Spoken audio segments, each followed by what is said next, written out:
Hi, I'm Riñon, an independent alternative media practitioner, among other things. Honestly, I really don't want to talk about uh,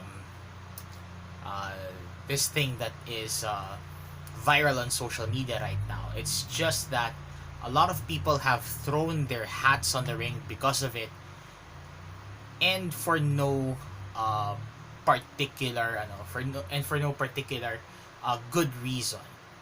Kasi it's about an appreciation post made by a certain guy to his wife. Now, to give some context, I read the whole thing. And the story goes, the woman was really successful and is much more successful than the guy pre-pandemic. Then, Annus Horribilis 2020 happened. She got laid off. I'm not sure if she was laid off, but basically, uh, she lost her job. Dapat nasa manager level na siya. But then, 2020 came and she was forced, or she was tearfully let go for some reason. And then, what happened next is that uh, uh, her husband, the guy who originally shared that story, uh, basically siya yung kumayod para sa pamilya nila, and somehow it was it was his wife who supported him along the way. Then um in this day and age, or uh in current day story, looking back, na naisip ng babae, may na-achieve ba ako? I'm not sure if that's the good, or it's the proper wording, or it's the right, or it's the correct wording, pero parang sinasabi niya na, may nagawa ba ako? Have I achieved anything? And basically she has been doubting what she has been doing for the past 2 years, despite her achievements, or her success in a lot of things, specifically in her former job. So, uh, syempre, nababagot din siya dahil nga di siya sanay eh. Di siya sanay sa mga ginagawa niya. But then again, a lot of people interpret this as if that uh, parang nire-relegate ang babae bilang yaya and all that. And it really is hurtful. Somehow, people have gone too far. Netizens have gone too far na nagiging marites at tolits na sila. Or in the Western context, Karens and Kens. So, yun yung yun yung nangyari. I'm not here to read that commentary. It has a lot of toxic commentary, a lot of toxic banter. But if if there are three things that I am going to talk about, it's this, and I'm going to basically uh, open my Facebook at this point kasi tinanggal ko siya dahil iniiwasan ko rin talaga na tumunog to. But then again, I have no idea. I have no idea on on how to talk about this, kaya I had it scripted out or I have had it written out. So while we're at this, I would just like to let you know, mga kababayan, na I am currently developing a three-part series about autism in the Philippines, and ito rin yata magiging suot ko for at least for the first episode, or for the first video, kasi nga it's because why not, 'di ba? Because why not? So I would just like to share three hopefully nuanced points regarding this wife appreciation post that went viral for both the right and the wrong reasons. Number one, first and foremost, this is exactly the reason why I'm trying to make my life as private as possible. Especially those involving the nearest and dearest, especially the ones here in Intrepid HQ, my girlfriend, and everyone else whom I really care the most. So that's that.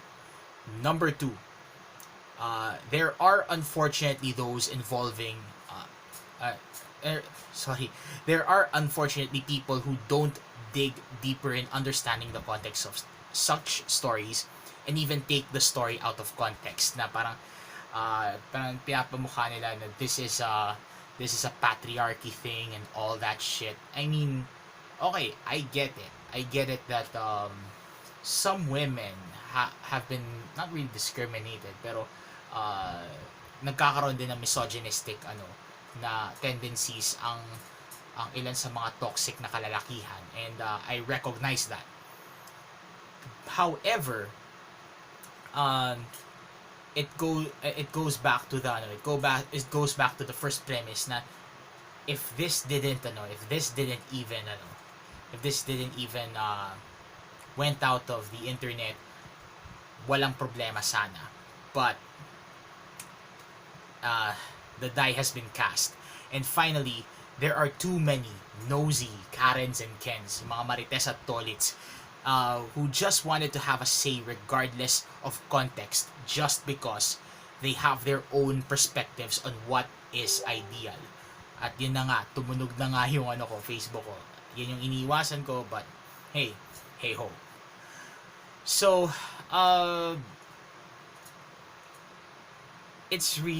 it goes back to the first premise din, itong pangatlong sinabi ko, kasi kung hindi to nilabas na nilalaki at hindi dumepensa yung yung asawa niya, it would have been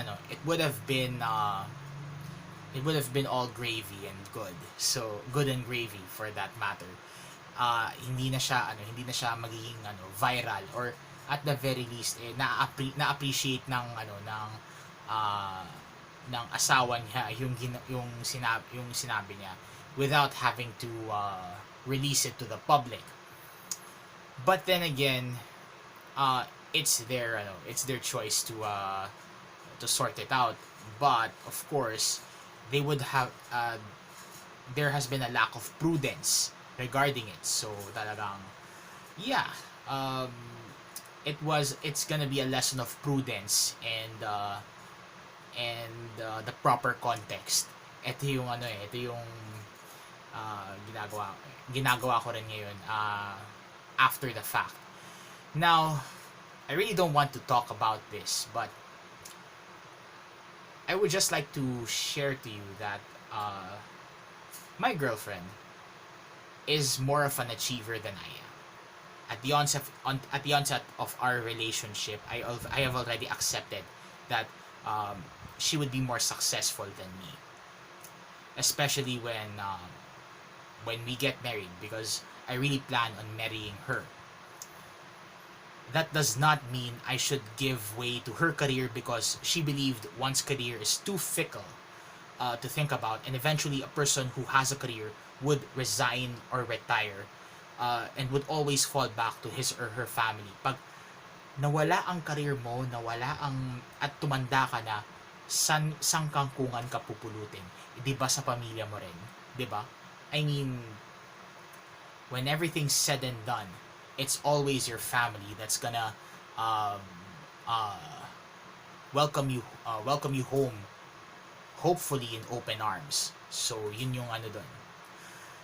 And ang talagang nakaka-appreciate sa kanya talaga, parang more of an appreciation na video na rin to, but I do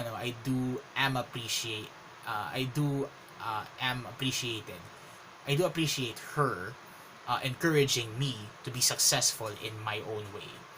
Hopefully with this YouTube channel, hopefully with what I'm doing now as a college lecturer, hopefully with with other things that would basically pay the bills, hopefully.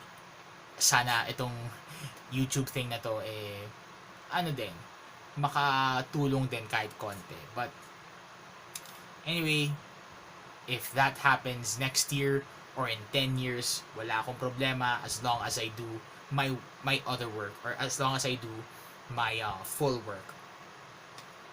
So that's that. So in short, and I would just make sure to get this as short as possible. Unedited na naman, pasensya na mga kababayan. Marriage is supposed to be a teamwork between both spouses, both man and wife, both husband and wife. It's not commensalism nor a competition. Commensalism, basically, in layman's terms, user-friendly. Yun lang naman yung sa akin. And pagpasensyahan nyo na may hindi masyadong maayos ang Intrepid HQ, or at least the workstation, kasi a lot of things happen during the Holy Week, and hindi ko napabayaan ko na. So sorry about that. So in short, there is no place for both misogyny and misandry in marriage, because as I said earlier, it's teamwork, not commensalism, not competition. It's teamwork. So if you can share this video around, I would definitely appreciate it. And I hope kumalma na kayong lahat. Yun lang. So with all that said, this is Intrepid Ian Riñon, reminding you to, at all times, online and offline, be the salt of the earth and the light of the world. Until then, look alive, stay alive, and as always, thank you for watching, and abangan niyo yung 3-part series ko about autism in the Philippines. But until then, see you next time. Ian out.